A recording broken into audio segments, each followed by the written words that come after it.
భిన్నాలు మరియు దశాంశాలు బిల్లు తయారు చేయడం. పిల్లలు, ఇప్పుడు మీరు బిల్లులోని వివరాలు అర్థం చేసుకున్నారు కదా. అంతేకాకుండా బిల్లును ఎలా చదవాలో కూడా తెలుసుకున్నారు. కాబట్టి ఇప్పుడు మనం మనంతట మనమే బిల్లును తయారు చేయడానికి ప్రయత్నిద్దాం. బిల్లుల విషయానికి వస్తే మనం కథలో చూసిన ప్రకారం ఆ స్త్రీ మోహన్ దగ్గర 1 కిలో బంగాళదుంపలు, 2 కిలోల టమాటాలు మరియు 500 గ్రాముల ఉల్లిపాయలు కొన్నది. మోహన్ ఆమెకు ఇచ్చిన బిల్లు చూద్దాం. మోహన్ ఇచ్చిన బిల్లులో అతని వ్యాపారము మోహన్ కూరగాయల వ్యాపారము అని సూచించబడింది.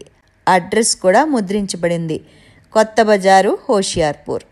మరియు అమ్మకం తేదీ కూడా ఉంది ఇక్కడ, 16 జనవరి 2013. ఆ స్త్రీ మోహన్ దగ్గర బంగాళదుంపలు, టమాటాలు, ఉల్లిపాయలు కొన్నది. ఈ 3 వస్తువుల్ని 1, 2, 3 ఇలాగా సూచించబడ్డాయి. ఆమె 1 కిలో బంగాళదుంపలు కొంది. మరి ఎన్ని కిలోల టమాటాలు కొంది? పట్టికలో 2 అని ముద్రించి ఉన్న వరుస చూడండి, అక్కడ 2 కిలోల టమాటాలు అన్నమాట. ఎన్ని కిలోల ఉల్లిపాయలు కొన్నది? కింద 3తో సూచించబడిన వరుసలో చూడండి, ఉల్లిపాయలు 500 గ్రాములు అని ఉంది. అంటే ఆమె 500 గ్రాములు ఉల్లిపాయలు కొన్నదన్నమాట. దీని అర్థం ఏమిటి? 500 గ్రాములు అంటే అర కేజీ, 1/2 కిలోగ్రాములు అని అర్థం కదూ. ఇప్పుడు ఒక్కొక్క అంశం యొక్క ఖరీదు చూద్దాం. వీటి యొక్క ఖరీదు ఎక్కడ సూచించబడింది? ఆమె ఖరీదు చేసినవి బంగాళదుంపలు 1 కిలో, టమాటాలు 2 కిలోలు, ఉల్లిపాయలు 500 గ్రాములు. 500 కిలోలు కాదు సుమా, 500 గ్రాములు మాత్రమే. మరి ఒక్కొక్క దాని రేట్ ఎంత? బంగాళదుంపలు 1 కిలో 20 రూపాయలు, టమాటాలు కిలో 10 రూపాయలు, ఉల్లిపాయలు కిలో 16. ఇప్పుడు ఆ స్త్రీ మొత్తం ఎంత చెల్లించిందో మనమే లెక్కిద్దాం. 1 కిలో బంగాళదుంపల ఖరీదు 20 రూపాయలు, కిలో టమాటాల ఖరీదు 10 రూపాయలు. కాబట్టి 2 కిలోల టమాటాల ఖరీదు 2 × 10 20 రూపాయలు. ఉల్లిపాయలు కిలో 16. అరకిలో ఉల్లిపాయల ఖరీదంటే 500 గ్రాముల ఉల్లిపాయల ఖరీదంటే 16/2 = 8 రూపాయలు అవుతుంది. ఈ విధంగా 1 కిలో బంగాళదుంపల ఖరీదు 20 రూపాయలు, 2 కిలోల టమాటాల ఖరీదు 20 రూపాయలు, 500 గ్రాముల ఉల్లిపాయల ఖరీదు 8 రూపాయలు. మోహన్ ఇచ్చిన బిల్లు మళ్ళా ఒకసారి చూడండి. ఆమె ఒక్కొక్క దానికి ఏ విధంగా డబ్బు చెల్లించింది? బంగాళదుంపలకి 20, టమాటాలకి 20, ఉల్లిపాయలకి 8. మొత్తం మీద ఆమె ఎంత చెల్లించింది? ఇవన్నీ కలిపితే 20 + 20 + 8. కాబట్టి అన్ని కూరగాయల ఖరీదు 48 రూపాయలు. బిల్లు మళ్ళీ చూడండి, మొత్తం 48 రూపాయలే. కాబట్టి మనకు కూడా బిల్లు ఎలా తయారు చేయాలో తెలిసిపోయింది. ఇప్పుడు మరో బిల్లు తయారు చేయడానికి ప్రయత్నిద్దాం. అమన్ దగ్గర ఒక సరుకుల బిల్లు ఉంది. ఈ సరుకులు కొనడానికి నువ్వు దుకాణానికి వెళ్ళావని ఊహించుకో. చూడండి, ఇదే ఆ బిల్లు. అమన్ సేతుపూర్లో ఉన్న లజీజ్ బజార్లోని చతుర్ కిరాణా దుకాణానికి 2013వ సంవత్సరం ఫిబ్రవరి 20వ తేదీన వెళ్ళాడు. ఈ బిల్లుని మనమే స్వయంగా తయారు చేయగలమేమో ప్రయత్నిద్దాం.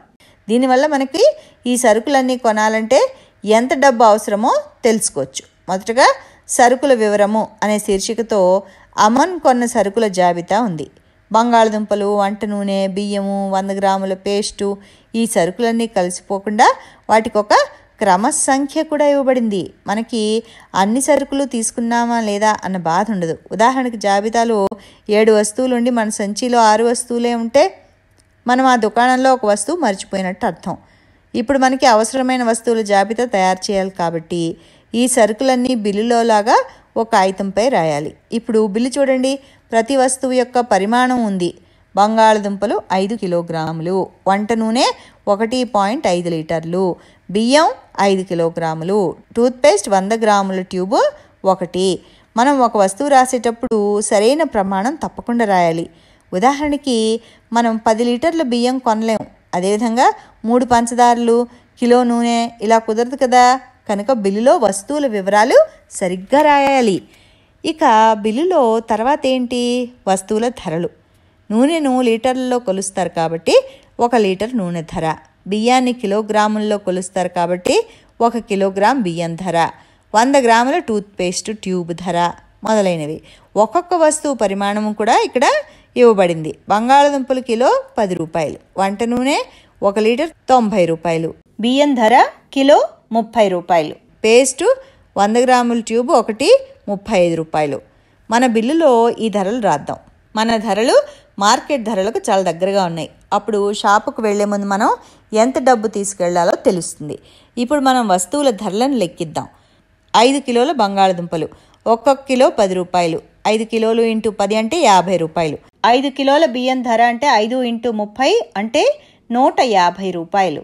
1.5 లీటర్ల వంట నూనె ధర 90 ఇంటూ 1.5, 1590తో గుణిస్తే 1350. మొత్తం దశాంశాలు చూస్తే 1.5లో ఒక అంకి తర్వాత దశాంశ బిందువు మరియు 90లో ఎటువంటి దశాంశ బిందువు లేదు. కాబట్టి లబ్ధంలో 1+0 అంటే ఒక అంకి తర్వాత బిందువు ఉంచాలి. కుడివైపు నుంచి లెక్కించి ఒక స్థానం తర్వాత దశాంశ బిందువు నుంచితే 135.0 అంటే 135 రూపాయలు. ఇప్పుడు మొత్తం ఎంతో తెలియాలంటే వీటన్నిటినీ కూడాలి. 50 + 135 + 150 + 35, 0 + 5 + 0 + 5 = 10. 0ని 1ల స్థానంలో రాసి 1ని పక్క స్థానానికి పంపించాలి. అప్పుడు 1 + 5 + 3 + 0 + 3 = 12. 2ని 10ల స్థానంలో రాసి ఈ 1ని కూడా తర్వాత స్థానానికి పంపాలి. అప్పుడు 1 + 1 + 1 = 3. కాబట్టి ఈ వస్తువులన్నీ కొనడానికి 370 రూపాయలు అవసరమైంది. నువ్వు కనుక షాపుకి 300 రూపాయలు తీసుకువెళ్తే ఆ సరుకులన్నీ కొనలేవు. అమ్మన్ యొక్క బిల్లు మళ్ళీ మరోసారి చూడండి. ఇక్కడ కూడా మొత్తం బిల్లు 370 రూపాయలే ఉంది. కాబట్టి మనకి బిల్లు ఎలా తయారు చేయాలో తెలిస్తే అది మనకి ఎంతో ఉపయోగకరంగా ఉంటుంది.